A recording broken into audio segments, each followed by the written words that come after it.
There are 7 mindset things that keep you from building a successful business. They held me up for years, and I hope by sharing them, you don't feel as much pain as I did, and building a business can be a little bit easier. Now, I know it can be annoying talking about mindset stuff because you want to get right into the planning and the publishing, but the truth is that if the mindset isn't there, then none of that will matter.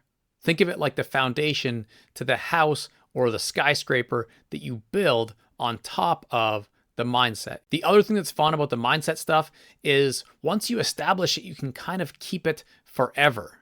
Once you figure this out, then you can go build a whole bunch of other things on top of it. So the first thing is comparison. If you take a look at any money algorithm on social media, you'll see a lot of people that appear to be crushing it. They're maybe posting pictures with cars or posting their data for how many purchases they had the day before. And in some ways, that can be inspiring and helpful. But just like trying to get a certain body or a certain look, it can also be upsetting and frustrating. So it's okay to look up to heroes and mentors and role models, and the behind the scenes can really let you understand how successful you could be and give you some hope, some light at the end of the tunnel. I love watching Nathan Barry's podcast because he shows behind the scenes of how people make like $100K in a month. And you know that's not snake oil, you know it's legit. So making sure that you learn from people, but you don't compare is the first mindset shift that you need to make.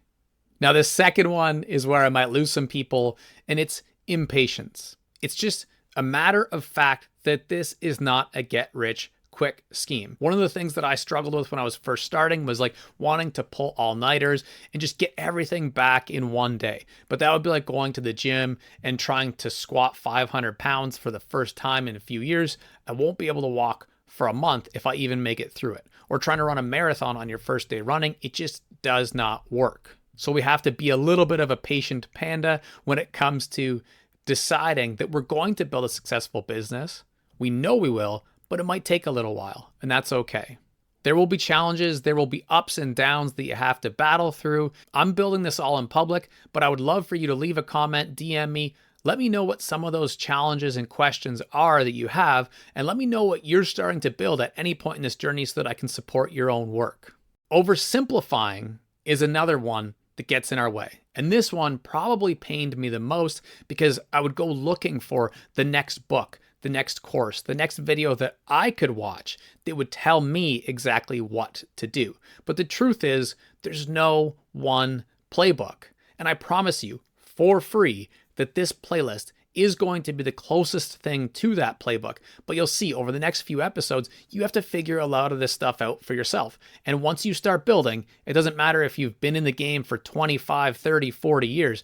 It's still a matter of having to figure things out for yourself. That's another massive thing that if you unlock that understanding, you will go on and just start building, learning.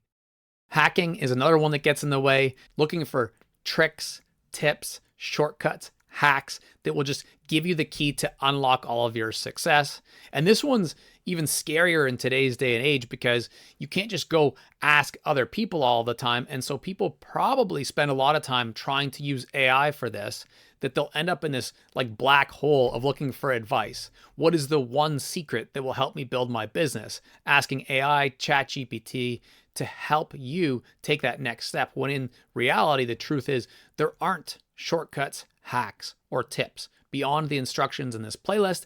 It's a matter of going and figuring these things out for yourself. Okay, belief.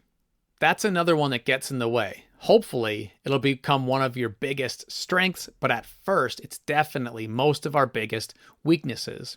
And this is understanding that in some ways, action is underrated, but in many ways, it's overrated because you can't go take a bunch of action without some belief that you can succeed. And the reason for that, I love this phrase, is asking yourself, are you the person that blank?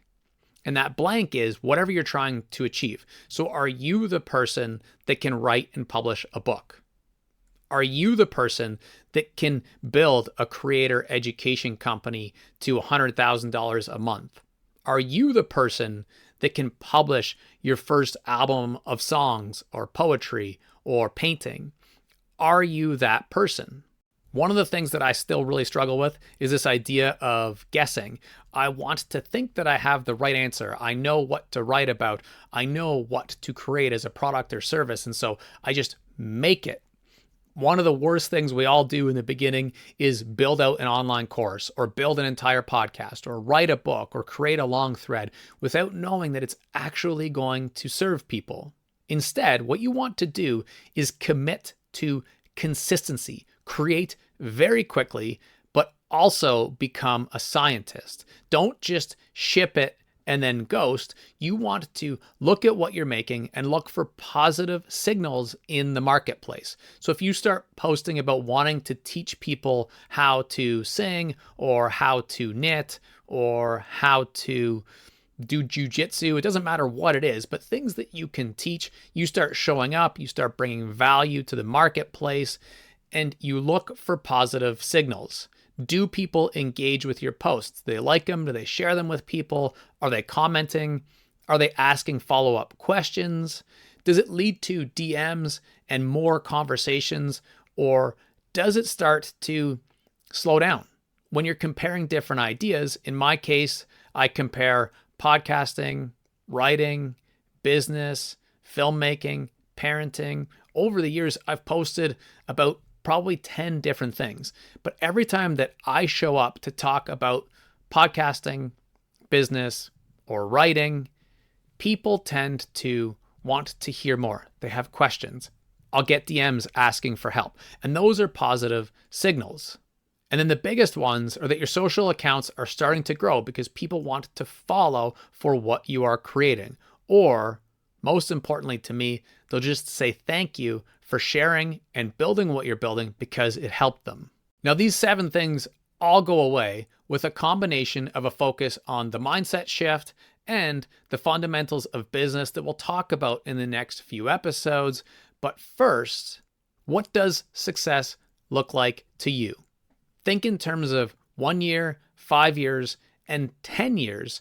If your business at each of those intervals is absolutely crushing it beyond your wildest dreams, what things would be true? Think in terms of freedom. What would give you the absolute most energized feeling of freedom if your business was doing that in 1 year, 5 years, and 10 years? And keep those things in mind as we go on to talk about the fundamentals of building a successful business.